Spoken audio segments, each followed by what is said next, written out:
O Senhor esteja convosco. Ele está no meio de nós. Proclamação do Evangelho de Jesus Cristo segundo Mateus. Glória a vós, Senhor.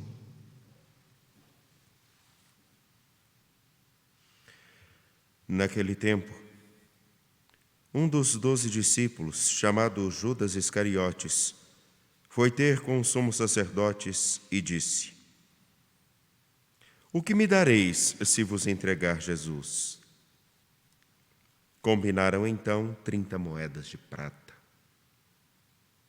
E daí em diante, Judas procurava uma oportunidade para entregar Jesus. No primeiro dia da semana, no primeiro dia da festa dos ázimos, os discípulos aproximaram-se de Jesus e perguntaram: Onde queres que façamos os preparativos para comer a Páscoa? Jesus respondeu: Ide à cidade, procurai certo homem e dizei-lhe: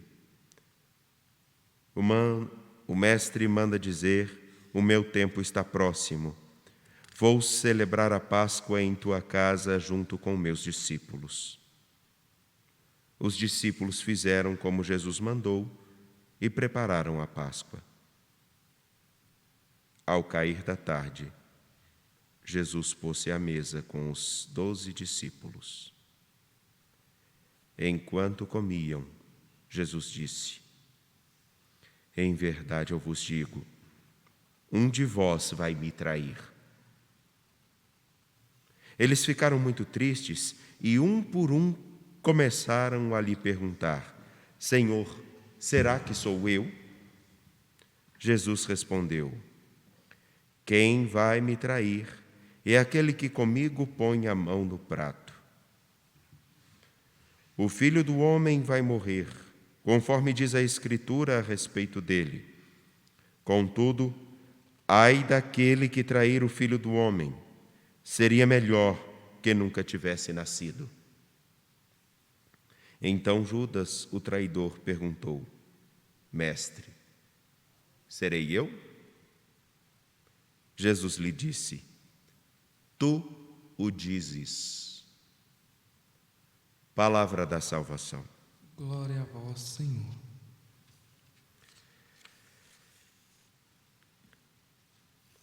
Respondei-me pelo vosso imenso amor neste tempo favorável, Senhor Deus. Foi por vossa causa que sofri tantos insultos e o meu rosto se cobriu de confusão. Por isso, respondei-me pelo vosso imenso amor neste tempo favorável, Senhor Deus. É o clamor do salmista, que se conhece e se reconhece como um servo, como quem necessita muito do favor do próprio Deus, para que no tempo favorável, na sua vida e na sua história, saiba dar as respostas coerentes e adequadas para os desafios do seu tempo. Sim, porque os desafios que cada um de nós tem no tempo presente exigem de nós que saibamos reconhecer quem é o nosso auxiliador, quem não deixa com que nosso ânimo se abata, quem nos dá forças e ânimo, mesmo diante da humilhação. Esse tom é peculiar para que possamos nos reconhecer como discípulos de nosso Senhor Jesus Cristo e reconhecermos-nos como capazes ou não de trilharmos um caminho de fidelidade junto dele. A narrativa do evangelista Mateus, no capítulo 26, versículo 14 a 25, também é magistral. Judas, o Iscariotes, vai aos sumos sacerdotes para entregar Jesus. Entregar porque, primeiro, Judas o trai. Mas há uma outra entrega que também é feita. A entrega de Jesus que, por si, com plena convicção de que o seu auxiliador não o deixa desamparado e, por amor a nós, continua a caminhar. Ele entrega a si, mas também o nosso Pai entrega o seu Filho por cada um de nós. E vejam que coisa. Judas entrega Jesus por 30 moedas de prata. Uma pergunta que, a princípio, é necessário recobrarmos: qual o valor de uma vida humana? Qual o valor daquele que está no ventre de sua mãe e daquele que está já na mais avançada idade, sem produzir, mas com tanto a nos ensinar? Qual o valor dessa vida?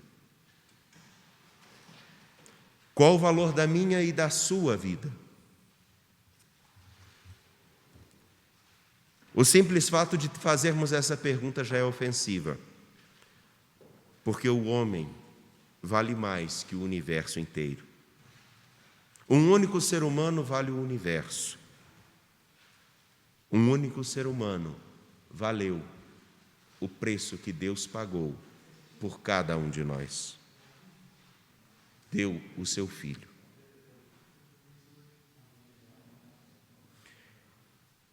E o que é mais macabro é que Judas, discípulo de Jesus, como nós refletimos ontem um pouco à luz do evangelista São João, caminhava com o Senhor, escutava a mesma palavra que os outros discípulos escutaram, viu tudo o que Jesus fez. Judas procura entregar Jesus. Ele então vai, envia os discípulos para que preparem a Páscoa. E entre eles, Judas.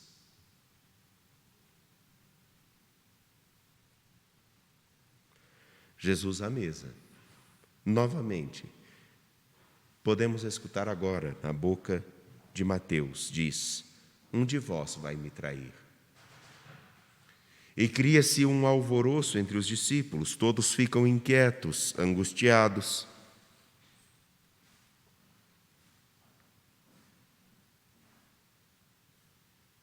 E todos se perguntam: será que sou eu? Mas quem vai trair é aquele que põe a mão no prato junto com Jesus. É aquele que não se deixa servir. E quem não se deixa servir também não sabe servir. Quem não sabe receber o serviço de alguém não sabe oferecer o seu serviço ao outro, e vice-versa. Jesus, ele, impassível, numa cena macabra, numa cena de extrema perversidade e maldade, está cercado de seus discípulos, junto com o seu traidor. Mas todos estão na mesma casa, todos estão na mesma mesa, todos têm o mesmo Senhor, todos viram tudo o que Jesus fez, todos escutaram o que Jesus falou, todos andaram com Ele, todos puderam ver Jesus, conviver com Ele. Mas uma coisa faz a diferença. Como uma coisa faz a diferença para a nossa perseverança no caminho com nosso Senhor Jesus Cristo, uma coisa faz a diferença para que todas as nossas comunidades de fé, seja à distância, seja presencial, realmente tenham pessoas que sejam discípulas. Mais do que simplesmente discípulas, se façam pessoas novas pelo encontro com Jesus Cristo. Porque nós sempre pedimos, respondei-me pelo vosso imenso amor, neste tempo favorável, Senhor Deus. Nós desejamos nos encontrar com aquele que é o nosso auxiliador, revelado em Jesus Cristo. Mas o que nos fará realmente perceber o seu amparo, o seu apoio e o novo ânimo, a nova vida que Ele nos dá, será o modo com que olhamos para Ele. Os discípulos, ao escutarem de Jesus, um de vós vai me trair, ficam tristes, segundo o versículo 22, e começam a perguntar a Jesus: Senhor, será que sou eu? Essa palavra Senhor faz toda a diferença. Porque mais do que um mestre, mais do que um professor, mais do que um homem que tenha palavras interessantes, Senhor é um título que se dá àquele que nos responde no tempo favorável, nos é o auxiliador. Senhor só existe um. Senhor é o parâmetro para eu viver. Senhor é o norte do meu existir. Senhor é quem não somente me aconselha, mas é aquele que me ensina a viver. Senhor é o alicerce do meu existir. Senhor é aquele que realmente tem a palavra da vida. Senhor é aquele que faz com que meus olhos tenham a capacidade de perceber a luminosidade de cada dia com a singularidade que me é dada como um presente a todo momento. 24 horas com possibilidade de um recomeçar constante. E se elas forem ainda insuficientes, mais 24 me serão dadas, mas para que eu cresça, amadureça e possa deixar aparecer em mim a imagem do verdadeiro Filho de Deus. Senhor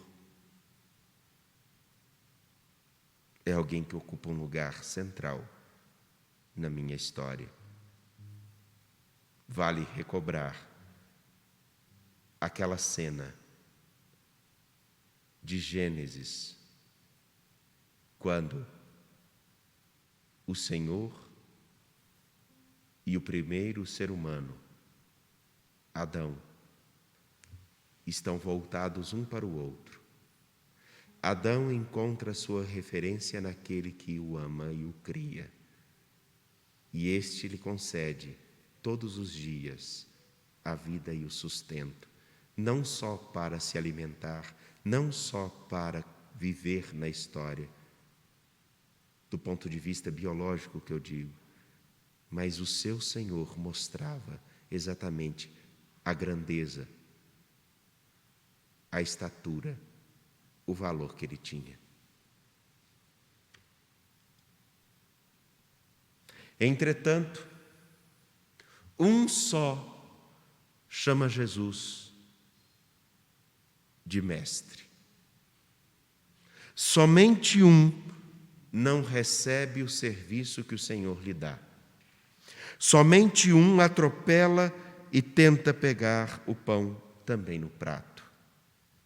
Somente um está afoito. Somente um